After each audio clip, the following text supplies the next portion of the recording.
Baiti jannati, rumahku surgaku. Surga itu ada di hati kita, di hati setiap manusia, di hati saya, di hati Anda.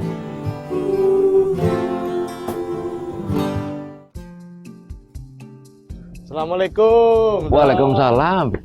Sehat? Alhamdulillah. Boleh ya saya? Monggo, silakan. Sedang sibuk apa? Saya seperti biasa membaca buku saja. Di antara kesibukan masih sempat membaca buku, Dok? Ya, itu yang utama malahan. Tapi bicara soal buku, Ya. apakah Dokter Ananto ini juga menulis buku? Oh iya, kebetulan ini saya sedang membaca buku yang saya tulis, Ya. yang kemudian saya kepengen berintrospeksi dan memahami mungkin ada sesuatu yang bisa saya tambahkan pada penerbitan-penerbitan di masa mendatang. Boleh saya lihat, Dok? Oh iya, Bukunya silakan. judulnya apa, Dok? Buku ini adalah buku 3-in-1 pertama di dunia yang saya beri judul Aku, Bidadari, dan Sastra. Aku, Bidadari, dan Sastra. Ya. Memang 3 tema utama itu? Betul, jadi ini disebut 3-in-1 pertama di dunia karena dalam satu buku memuat 3 buku yang berbeda-beda genrenya. Ya. Pemirsa TV 9, masih bersama saya Chandra Malik dalam program Rumah Hati. Kita akan ngobrol dengan Dokter Ananto. Beliau adalah seorang dokter yang juga bergerak sangat aktif membela kaum perempuan. Rasulullah SAW pernah bersabda, Baiti jannati, rumahku surgaku. Dan surga itu ada di hatiku, ada di hatimu, dan ada di hati setiap kita. Dan Rasulullah, perlu kita ingat, sangat menghargai perempuan. Bahkan beliau menyebutkan kata ibu 3 kali. Ibu, ibu, ibu. Bagaimana kita akan berperan membalas jasa ibu jika apapun yang kita lakukan tidak akan pernah setara dengan pengorbanan ibu. Kita akan bertanya kepada Dokter Ananto bagaimana menyelamatkan para ibu, menyelamatkan mereka dari bahaya kanker serviks dan payudara.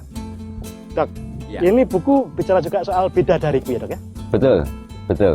Siapa yang menjadi bidadari dalam kehidupan kita nih, Dok? Bidadari ini dari bahasa Sanskerta yang dimaknai sebagai Vidya dan Darya. Vidya adalah ilmu pengetahuan, Darya adalah seseorang yang memiliki atau membawa. Sehingga konsep bidadari atau Vidya Darya adalah seseorang yang memiliki dan membawa ilmu pengetahuan. Nah, di dalam hal ini, ilmu pengetahuannya adalah tentang masalah penanggulangan kanker serviks dan kanker payudara. Perempuan ya itu ya, bidadarinya ya? Pasti ya? Panjenengan dan saya, itu adalah menjadi bidadari juga. Karena kalau kita membawa ilmu pengetahuan, siapapun boleh. Oke. Artinya ini lintas gender sesungguhnya? Lintas gender, semua orang. Tapi saya meyakini bahwa pencapaian tertinggi derajat manusia adalah menjadi seorang ibu, Dok. Itu yang paling sulit ya. Ya. Laki-laki tidak akan pernah berhasil menjadi ibu. Dan Betul. perempuan, tingkat tertingginya adalah ibu karena dia melahirkan. Betul. Nah, bahaya apa yang dialami oleh seorang perempuan ketika dia sudah menikah? Ya, jadi kebanyakan kalau kita menyebutkan penanggulangan kanker serviks dan kanker payudara, kalau kita spesifik pada kanker serviks, serviks itu kan sebetulnya merupakan bagian dari mulut rahim. Ya. Nah, itu akan berhubungan langsung dengan vagina. Ya. Nah, di tempat vagina ini kebanyakan kalau untuk yang ibu-ibu yang ada di daerah tropis, ini sering sekali mengalami keputihan. Nah, keputihan ini akan mengganggu lingkungan di serviks. Nah, sehingga lebih mudah bagi serviks untuk mengalami perubahan menjadi sebuah sakit dan keganasan. Nah, karena itu kalau kita mau melindungi perempuan bagaimana? Salah satunya adalah membebaskan mereka dari keputihan. Karena keputihan ini secara logika langsung akan bisa menjadi kanker serviks. Yang kedua, karena keputihan banyak perempuan harus berobat mahal. Triliunan dari belanja masyarakat di Indonesia ini dipakai untuk pengobatan keputihan. Habis untuk keputihan. Iya, karena kalau seorang wanita ini keputihan, maka suaminya juga nggak nyaman. Ancamannya akan merembet kemana-mana. Akan merembet kemana-mana, Tidak hanya suami, keluarga juga. Keluarga juga. Bahkan perceraian karena keputihan ini sesuatu hal yang sudah sering dipublikasikan di media massa. Nah, jadi kalau saya ingin memberikan sumbangsih untuk perempuan adalah saya kepengen mereka bebas dari keputihan. Membalas jasa ibu ya, Dok? Iya. Karena kalau dalam Al-Quran disebutkan wallahu akhrajakum min butuni ummahatikum la ya'lamuna syai'a. Sesungguhnya Allah mengeluarkan kamu dari mulut rahim ibu. Iya. Dalam keadaan tidak bisa apa-apa. Iya. Ibu ini bidadari yang paling utama sepertinya. Betul. Ja'ala sam'a wal absara wal afidah. Kemudian Allah jadikan bagimu pendengaran, penglihatan dan pengetahuan. Betul. Betul. Itu yang menggerakkan Anda untuk bergerak. Iya. Jasa ibu dan setiap ibu ya. Iya. Jadi ibu saya, perasaan saya kepada ibu saya itu adalah mewakili perasaan seluruh umat terhadap ibunya masing-masing. Ya. Dan kalau saya ingin membalas jasa pada ibu, saya juga tahu bahwa semua orang juga ingin membalas jasa terhadap ibunya. Nah, karena itu saya menggagas sebuah teknik prosedur, standar operating prosedur yang saya sebut sebagai Valeri Ananto. Valeri Ananto. Apa? Ya, singkatan dari vagina toilet sendiri, metode dari Ananto. Vagina toilet sendiri. Ya, jadi ini akan mengajarkan kepada setiap perempuan yang sudah menikah Ya. atau yang sudah tidak perawan atau sudah kehilangan selaput darahnya, itu untuk bisa membersihkan organ intim. Tanpa harus melibatkan dokter dan Tanpa tenaga melibatkan medis lainnya. dokter, karena disebutkan Valeri kan vagina toilet sendiri. Jadi artinya oleh diri sendiri. Tidak butuh peralatan khusus, tidak butuh obat-obatan khusus. Bisa dikerjakan dimanapun. Bisa Namanya dikerjakan di rumah. dimanapun, iya. Nah, ini. Karena ketika mengalami kanker serviks, naudzubillah min dzalik, yang menderita tidak hanya perempuan ya, tidak hanya ibu itu aja, Anak-anaknya, suaminya, juga orang tua, juga sanak saudara, semuanya akan menderita. Dan saya membayangkan pada waktu menggagas sebuah website www.bidadariku.com adalah karena saya ingin mempublikasikan doa dan rintihan seluruh anak di dunia yang sama, yaitu Mom, please don't die. Mom, please don't die. Ya, seorang anak itu merintih seperti itu. Ibu jangan mati meninggalkan saya. Karena kalau anak kehilangan ibunya, dia akan ketemu dengan sebuah dunia yang kosong, Ya. hampa. Nah, karena itu saya ingin berusaha untuk supaya ibu-ibu ini memiliki sebuah senjata untuk berjuang, yaitu salah satunya Valeri Ananto tadi, supaya dia bisa menjawab doa anak. Nak, jangan khawatir, ibumu masih bersamamu karena ibu bebas dari kanker serviks. Masih bisa memangku kamu Masih ya. bisa memangku kamu. Dokter pasti punya keinginan untuk memangku setiap anak sesungguhnya, tapi anak terlalu banyak ya. Dan mereka hanya mau dipangku oleh orang tuanya sendiri. Betul, oleh ibunya sendiri. Kita akan bicara lebih banyak lagi pemirsa tentang websitenya Dokter Ananto, www.bidadariku.com. Banyak menyimpan, banyak membagi ilmu tentang bagaimana mencegah kanker serviks dan payudara. Hanya di TV 9 program Rumah Hati bersama saya Chandra Malik. Ini Bidadariku ini yayasan atau? Jadi bidadari adalah sebuah gerakan moral yang tidak mengizinkan seorang pun perempuan mati karena kanker serviks dan kanker payudara.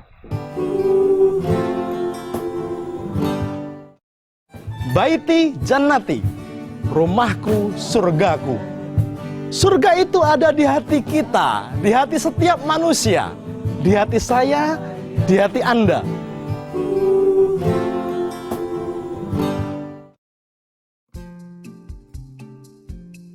Ini berapa tebal nih dok?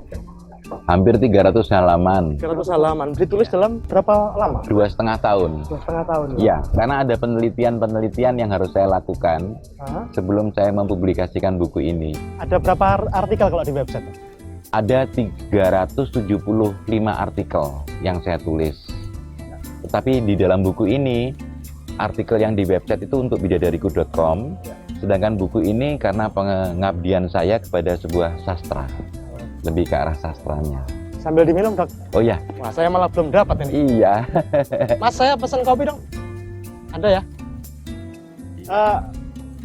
Pendidikan, edukasi kepada masyarakat tentang bahaya kanker serviks dan payudara sudah berapa kali pertemuan atau ya? Terima kasih Pak.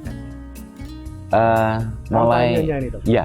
Jadi sejak launching bidadariku.com pada tanggal 18 Oktober tahun 2008, alhamdulillah kita sekarang sudah bisa melakukan sosialisasi kepada warga kampung, kemudian kepada warga perkotaan, kepada berbagai macam dinas, institusi, organisasi, sejumlah kurang lebih sekitar 2.300 kali sosialisasi.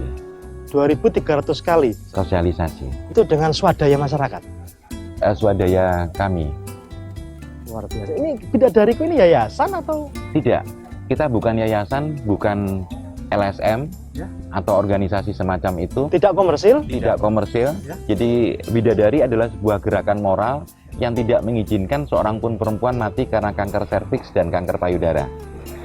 Jadi kalau saya sudah menjadi bidadari karena saya sudah membawa atau memiliki ilmu pengetahuan tersebut, saya kemudian sharing kepada panjenengan, kemudian panjenengan setelah itu menjadi bidadari, menyebarluaskan terus kepada semua orang. Setiap orang harus menjadi bidadari ya. Seharusnya Setiap orang harus saling menyelamatkan ya. betul. Itulah kemaslahatan sesungguhnya ya. Sebetulnya. Bahwa manusia yang paling baik adalah yang paling berguna, yang paling bermanfaat untuk Amin. manusia yang lain ya Dok ya. Amin. Tapi tidak khawatir nanti Dok, selalu selain pujian pasti akan mendapatkan hinaan, cercaan, kritik. Ini ngapain sih gitu. Dokter Ananto ini mau cari hati orang atau bagaimana? Insya Allah tidak. Jadi apa yang saya lakukan ini hanya merupakan kemerentak dari diri saya. Jadi rasa. Saya memiliki rasa ingin berbuat sesuatu kemaslahatan untuk umat, dan kemudian saya meyakini caranya adalah dengan salah satunya adalah bidadari tadi. Ya. Nah, maka dengan berbekal keyakinan tadi, saya mulai mensosialisasikan, saya siar. Terlepas daripada pandangan orang, saya tidak menghitung itu dalam kalkulator saya. Tidak menjadi masalah. Niatnya siar. Iya, hanya itu saja. Hanya itu saja. Tidak ada motivasi ekonomi, motivasi politik, motivasi. Kalau hitung-hitungan keuangan, uang saya yang kepakai. Tapi saya tidak mau menghitung. Kenapa? Saya rasa kalau saya merasa yakin terhadap sebuah kebenaran, maka Allah mencukupkan keperluan saya. Dan terbukti jalan terus. Tanpa mengganggu ekonomi. Tanpa mengganggu, insya Allah. Bicara soal rasa tadi Dok. Iya. Ketika seseorang sudah mengalami kanker serviks, kanker payudara atau bahkan kanker apapun, raganya semakin lama semakin sakit dan semakin tidak bisa memenuhi kebutuhan ragawi. Betul. Bagaimana rasa ini berperan dalam kehidupannya? Nah, saya bukan ahli dalam hal itu, tetapi saya mencoba memahami sebuah sastra dengan suatu konsep bahwa sastra is the way of my life. Jadi sastra adalah jalan hidup saya. Nah, uniknya adalah sastra ini yang dikembangkan adalah sesuatu yang berkaitan dengan rasa. Konotasinya adalah keindahan.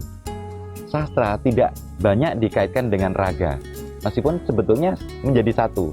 Nah, ketika kita dalam kehidupan sehari-hari raga kita mendapatkan penderitaan, kita masih punya jalan keluar pintunya, yaitu di rasa. Nah, sehingga kadang-kadang ada seseorang yang kulitnya diiris, dia kesakitan berteriak-teriak mencaci maki, atau kadang-kadang ada seseorang yang sudah kulitnya diiris, dia tersenyum. Contohnya pada waktu seorang anak dikitan. Nah, kalau dia diberitahu oleh ayahnya dengan baik, dia berangkat khitan, meskipun dia akan dilukai dengan perasaan yang semangat. Dapat sarung, dapat macam-macam gitu ya. Kan dia sama-sama sakit. Pendekatannya itu ya Dok ya. Nah, memberi pendekatan kepada pasien kanker yang tinggal menghitung waktu saja. Bagaimana menghadapi kematian dengan tersenyum. Bagaimana mengatasi raganya dengan rasa. Iya. Bagaimana? Dekatkan rasa. Karena kalau kita beribadah itu sebetulnya lebih banyak kepada pemahaman rasa. Jadi kita bagaimana memahami suatu konsep ketuhanan kalau kita tidak merasakan. Raga kita saya ajarin tangan kita untuk kamu harus percaya pada Tuhan itu ada. Susah dia. Tapi rasa kita bisa diajak berkomunikasi. Nah, artinya apa? Seseorang yang sakit, itu kan menurutmu sakit. Ragamu saja. Tapi rasamu apakah sakit? Nah, kalau kamu kepengen rasanya juga ikut sakit, maka habislah hidupmu. Karena kamu akan menderita, anak-anakmu menderita, suamimu menderita, keluargamu semua menderita. Tapi kalau kamu dipenuhi dengan keindahan, maka rasamu akan indah. Sehingga rasa yang indah ini akan meniadakan raga yang menderita. Ya. Ini peran keluarga sangat penting. Bagaimana membina rasa mereka itu ya, agar mendukung rasa si sakit ya. Betul, betul. Pendekatan bidadari sampai ke sana, ke wilayah keluarga itu.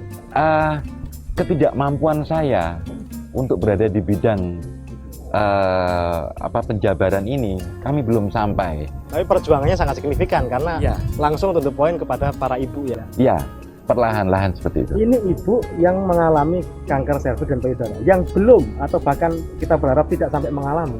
Ini kan sudah mengalami keputihan. Iya. Ini keputihan ini sebabnya apa? Keputihan itu penyebabnya ya ada bakteri, ada kuman, ada jamur yang tidak normal yang ada di dalam vagina. Bisa disebut penyebabnya laki-laki atau tidak? Sangat bisa.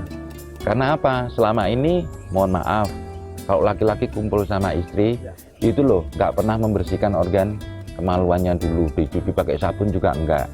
ya kan? Padahal sehari-hari kan juga nggak bersih, Ya. langsung aja dimasukkan kan berarti otomatis membawa kuman bakteri jamur juga, Oh ya, ya. ya kan? Belum lagi mungkin kalau ada kawan-kawan yang mungkin juga menikmati hubungan seks di luar bebas seperti itu, membawa juga penyakit.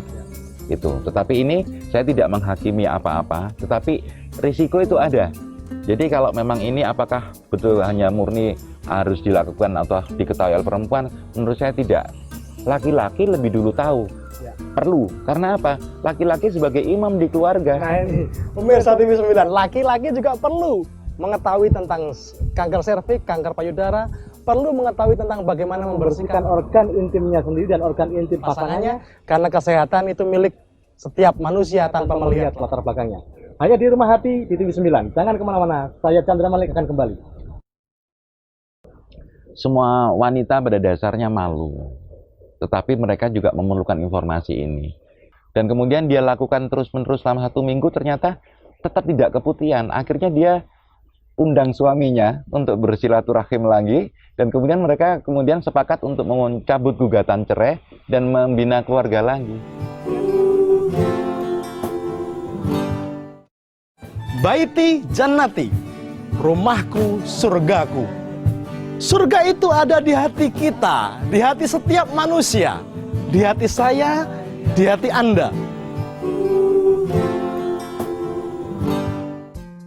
Masih bersama saya Chandra Malik dalam program Rumah Hati di TV 9. Pemirsa, khususnya laki-laki harus melihat program kali ini karena peran laki-laki sangat besar untuk mencegah kanker serviks dan payudara. Dok, soal keputihan tadi dok. Ya. Soal bagaimana kampanye ini tidak hanya diberikan kepada pasangan di dalam rumah. Soal seks bebas dok. Soal bagaimana perempuan yang sudah mohon maaf tidak perawan lagi juga perlu tahu tentang ini. Betul. Memberitahu mereka caranya bagaimana dok? Ya, yang pertama kita bisa memanfaatkan media sosial. Kemudian seperti Facebook, Twitter, terus kemudian juga memanfaatkan akun bidadariku.com, bisa media massa seperti yang kita lakukan sekarang, atau kita langsung menyapa kepada masyarakat. Pertemuan langsung, baik dengan ibu-ibu PKK, atau mungkin dengan mahasiswi-mahasiswi di kampus-kampus, atau mungkin bahkan kawan-kawan yang di sebuah lokalisasi yang memang sedang aktif melakukan hal itu. Dan ini informasinya tidak boleh hanya orang yang baik hati yang dikasih yang jelek, enggak ini tidak ada urusan dengan baik hati ya. Kami penyelamatan. Iya, untuk diri pribadi. Kan begitu. Ada nggak yang malu-malu dok? Semua wanita pada dasarnya malu, tetapi mereka juga memerlukan informasi ini. Saya pun mungkin kadang-kadang sebagai laki-laki kok memberi informasi ini saya juga malu. Tetapi saya merasa bahwa manfaatnya jauh lebih besar dibandingkan rasa malu ini, sehingga saya tetap harus menyampaikan. Mereka pun juga tetap harus bertanya. Ya. Hakikat dari bidadari ini yang menurut saya menarik. Ketika tidak harus dokter sendiri yang menyampaikan, ketika dokter menyampaikan kepada saya menyampaikan pada orang, sambung menyambung silaturahim, bisa jadi nanti temannya yang mengatakan kepada dia ya. Iya, sehingga batas betul. Batas rasa malu teratasi ya. Iya. Jadi saya punya pemahaman bahwa Valeri Ananto itu adalah merupakan sebuah konsep bersuci, toharoh. Jadi karena itu saya menitipkan pada kawan-kawan bahwa mari kita gagas untuk bersuci dengan lebih baik, lebih teliti, supaya wudhunya dan sholatnya juga indah.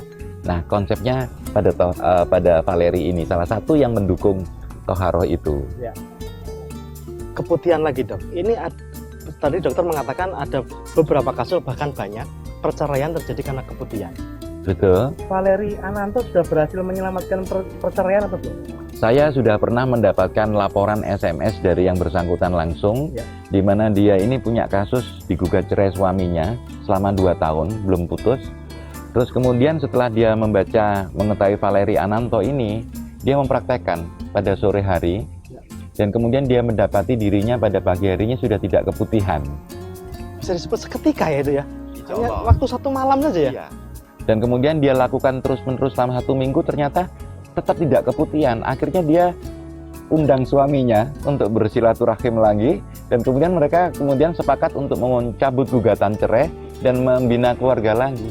Ternyata sangat penting ya, bisa menyelamatkan pernikahan. Alhamdulillah. Itu artinya ketika kita menjaga kebersihan, dan memang kebersihan itu sebagian dari iman, bisa menata rasa kita ya, Dok. Betul. Banyak persoalan-persoalan kehidupan yang kemudian terselesaikan karena kita menjaga kebersihan itu, Dok ya. Ya. Itu. Tapi selain itu di dalam bidadariku.com atau di dalam buku saya itu juga ada rangkaian-rangkaian lain pencegahan yang dalam bentuk tips.